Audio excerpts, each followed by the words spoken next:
from Cedar Rapids Prairie, Brian Jeffords. So we'll check in with all those, too, as we go along here at 132 pounds in the Iowa Public Television live coverage of the 1985 State Championship Wrestling meet from Des Moines. Pat Hamilton in the yellow. Randy Marlin in the red with the black leggings. He's from Preston. Well, Pat Hamilton really has only had one close match all year, and that was in the semifinals when he had to go into an overtime in order to win. That's the only close match he's had. He's just very intense, doesn't do a lot of fancy stuff, but he stays very steady and understands exactly what he wants done. Both athletes just got warned for stalling from inactivity.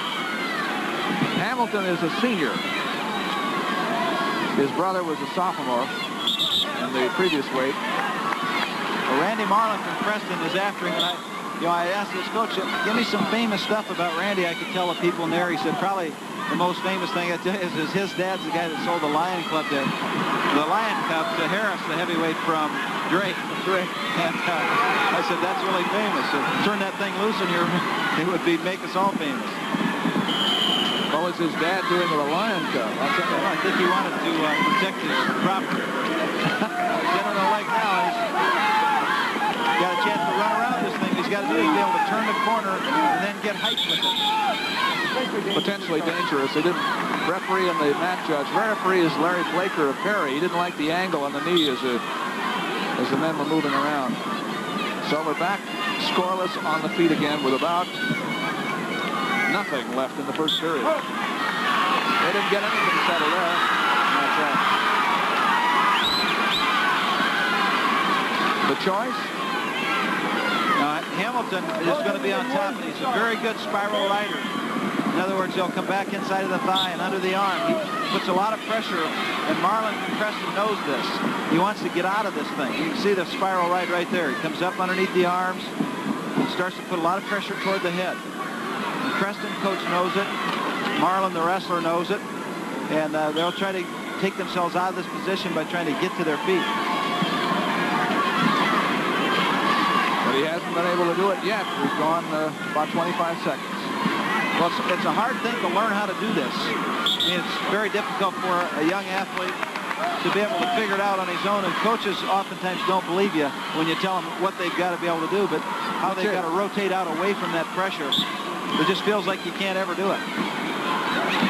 There's a nice stand at that time. He was quick, and he got to his feet, and took away that spiral ride. That's what he wanted to do. 1-0 in favor of Marlin.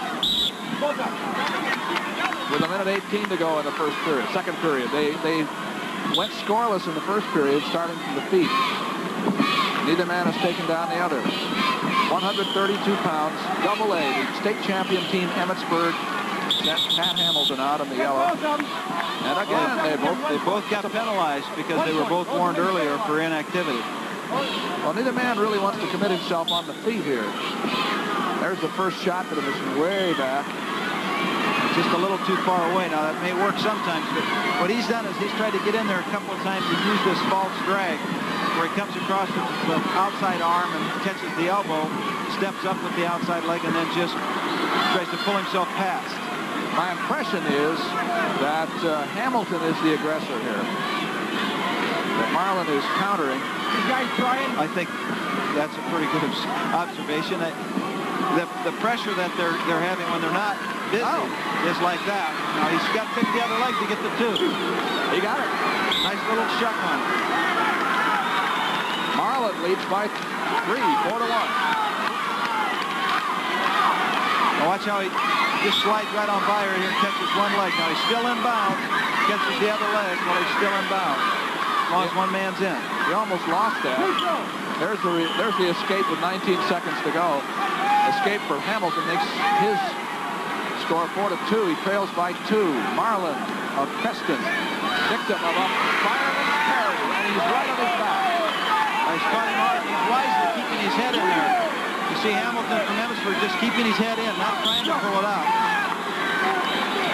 3-point back situation. 3-point near fall for Hamilton, and that puts a new picture. Well, once he gets behind, watch him penetrate this now. Slide the hip in, takes him right on through. Now just keeps the hip control and the head under. He had that shoulder posted right to the mat, didn't he? Sure did. when he got behind, he sure changed the tempo, didn't he? Yes. Maybe he should start out behind. He's a heck of a goer, very intense. It sounds like an old coach. There's Clint Young, who was a national champion wrestling for us up there at Northern Iowa, and a state champion wrestling in Algona. His man leads 7-4 now, and Marlin has got to come up with 3 points somewhere. But Hamilton got the whizzer in, comes out, and leads by 4, 8-4. Very basic, very fundamental, very sound. Win lots of matches on that. Here he's back into that carry position again. That worked pretty well. That worked for 5 a couple of minutes ago. He'll try it again. Well, he missed it once, and that's where he got beaten on that takedown, was he got into that position. When he was going to try to false drag out, Randy Marlin did a head snap on him and took him down. He almost did it again right there. 4-point lead for the man in yellow, Pat Hamilton of Emmitsburg. It's a little game being played right here on the pressure. Marlin has a head snap where he uses the arm that ties up to the head to snap Hamilton by, and Hamilton has an elbow snap that throws him by off of what the head can go. So it's kind of interesting to watch it progress. Marlin wanted to throw. Well, he has a minute to go in a 4-point deficit, and so he's decided he better live by the sword here. Well, when you wrestle somebody that's real basic and doesn't give you a lot of pressure, right here, see, he doesn't quite have the pressure and he's locked. Now he tries to throw anyway, and he just posts out to the outside, and all of his weight comes down and lands right on the top of Randy Marlin's head, neck, and shoulders. And so they're going to give Marlin some time to recover from this. Last year, Hamilton won the title at 126 pounds, 2A. He qualified when he was a sophomore. This year, he's undefeated. He's ready to go now. He's a real inspirational leader for this Emmitsburg team, too. Well, now they're a brother act. They have brother championships because the sophomore brother, Steve Hamilton, just won a state title. And here's Hamilton, Pat Hamilton, trying to add number 2. Well, he knows no quit, that's for sure. He just stays in there. Very intense. And not a lot of fancy stuff, but he doesn't give you any position. Wrestling confidently with a 4-point lead and 50 seconds to go. He's controlling the position. Just not letting his opponent have good position. Now you can see the position that Randy Marlin from Creston's trying to get in is the throw position again. There's a nice snap down off of the shot. Takes him right to his hands and knees. 8-6. He's going to try to turn him now. It has 30 seconds to do it. Well, he really does have to turn him. It's tough. It would be tough to let the man go and then have to take down because you're behind by 3 then. So it looks as if Marlin is just going to have to tilt like crazy here. Yeah, they had the assistant coach there. He let him go. As the coach. He's head snapped him twice. Now he's going to have to throw him. There's only one way. Just got warned for stalling, so it's going to be a penalty point. That's a point. Now a takedown ties it. That's right. He's under the arms. Well, he's under there. Now he's got to go back in low. That's what he did. There's that attempted throw, but good balance, knowing it was coming, catches him on his back. You can't really fault young Randy Marlin from Creston for taking that. That's what he had to do to try to win.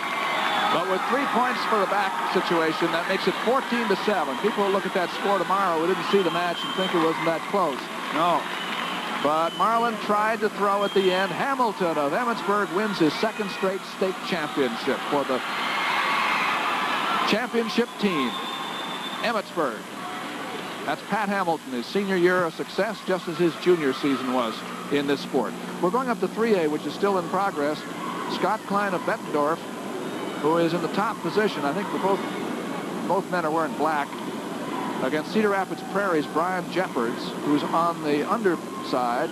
The score is 3-3. We have 25 seconds to go. 3-3, so watch it here. Kline on top, Bettendorf against Jeffords. Not much doing here with only 12 seconds to go. Now, can Jeffords get out? If he gets out, he wins. It looked like a horse race there. Trying to stay with him. On a situation like that, I expect if your horse starts getting away from you, you just run him right up into the crowd. You'd hang on too, wouldn't you? Well, the man could even literally break free and run off the mat as long as the other man was right behind him and he hadn't turned to face him. You still wouldn't give the points. 3-3. Now 2 seconds, 1 second. We're going to have an overtime here, Chuck, at AAA. Just let those ulcers bleed a little bit more for these coaches. The final score at A was 8-4 in favor of Dave Boat of Gilmore City, Bradgate. He finished an undefeated year by winning a state championship. That was in A. We'll get a report about that a little bit later. You're watching. That's Coach Kimball from Prairie, Cedar Rapids, talking to his athlete, trying to emphasize what he thinks is going to make the difference in winning or losing this match. Again, let's review it. You have a 1-minute rest period at the end of this. Now we'll start 3 1-minute periods. Right, and it's a new match. The 1-minute periods are brand new. Whatever happened preceding this makes no difference unless this ends in a tie. And then if that match ends in a tie, there's a criteria that they use to try to go back and establish the winner. If the criteria for the overtime doesn't make a decision, then they'll go back to the regular match. Well, the first piece of criteria, the criterion that's used is penalties for unsportsmanlike conduct. Anybody gets penalized anywhere for unsportsmanlike conduct, not often used, he loses. And then you go to near falls, and then takedowns, reversals, greater number of escapes, until you find something that isn't even. That's right. And that's only part of the list. Well, they tried to take that out of the hands of the officials a long time ago. Nice, deep penetrating shot, but a little too far away, and countered very nicely by the young man from Prairie, Cedar Rapids, Jeffords. The only difference, you're wearing the same uniform, practically the same uniform. They are wearing what they wear in all tournaments, a red anklet or a green anklet. And if they weren't both wearing red shoes, it would make it a lot easier yet. But the red anklet is Brian Jeffords of Cedar Rapids Prairie. He's starting on top here, leading 2-0 in the overtime. And the green anklet belongs to Scott Kline of Bettendorf there in the bottom, who just went on his face as Jeffords made a good first move. Well, he took away his base with that jam and really has the hips under control. And that's one of the reasons why Kline from Bettendorf, the young man on the bottom, hasn't been able to be successful, because his hips are under control. Got to have your hips free after you keep your arms free. That's the critical one, is keep your hands and arms free so you can go about freeing your hips. 2-0. You see him pull in the arm right there. Once the arm goes, then your whole base will go. You get in a lot of trouble with it. Deep waist and the head lever. Good tough position by Brian Jeffords from Cedar Rapids Prairie. So he owned the first period. There's no question about that. He gets 2 points and rides Kline all the way. Second period. Looks like Kline's going to get his choice and decides to go down. Trailing by 2. He wants to go down. He figures get an escape and then take his man down, and he's back in the match. You see there, he did that little short sit-up, but his hips wouldn't get free. Jeffords from Cedar Rapids Prairie kept the hips in with the deep waist, and that's the first time he got him free. But then Kline, as he got his hips free, Jeffords felt it, and he just went around the other way, just reversed it and let him go. Would spin the other way. So that's really a critical thing for people to understand, is as long as that arm around the waist keeps those hips under control, hard for you to go anyplace. And it's late. They've wrestled a full match, and they're in the second period of overtime, and it's been a long day. There's a lot of tension and fatigue that we would say plays a factor. Not just the physical fatigue, but the tension fatigue that comes into play, because it just wears on a young guy. Keeping him well under control. Kline is wrestling very confidently on top, and we're only about 7 seconds away from the end of the period. Well, he's got himself out of there. He needs to cut the arm free. There he goes. I don't know if he got it, but he might have had 1. Yes, he did. He got a point. So he gave him 1 for neutrality. Makes it 2-1 in favor of Jeffords.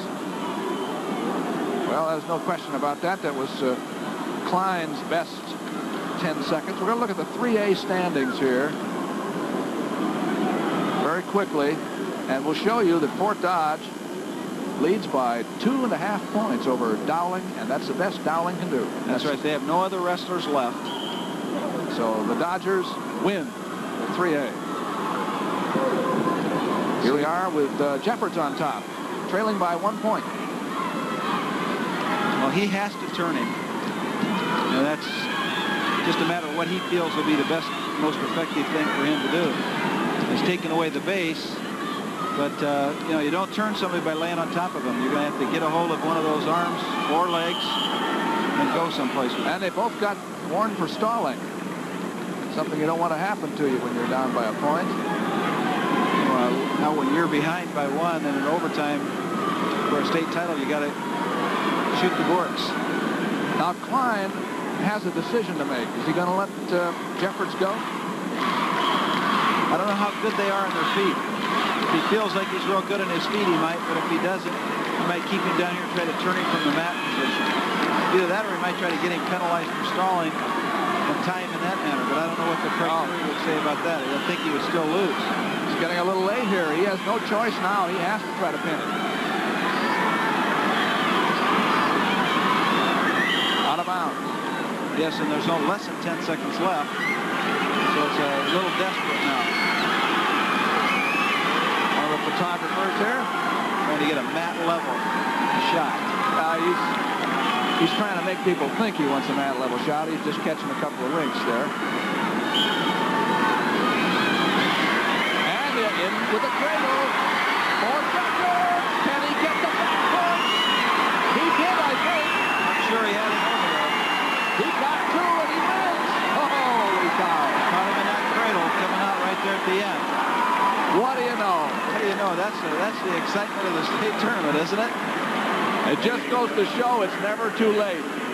Young Scott Kline. Now, that was very important because it was between Cedar Rapids Prairie and Bettendorf, the two teams that are just a half a point apart for third place. For third place. There's that cradle. Caught him, driving him on over through, has him toward the back, still in that position.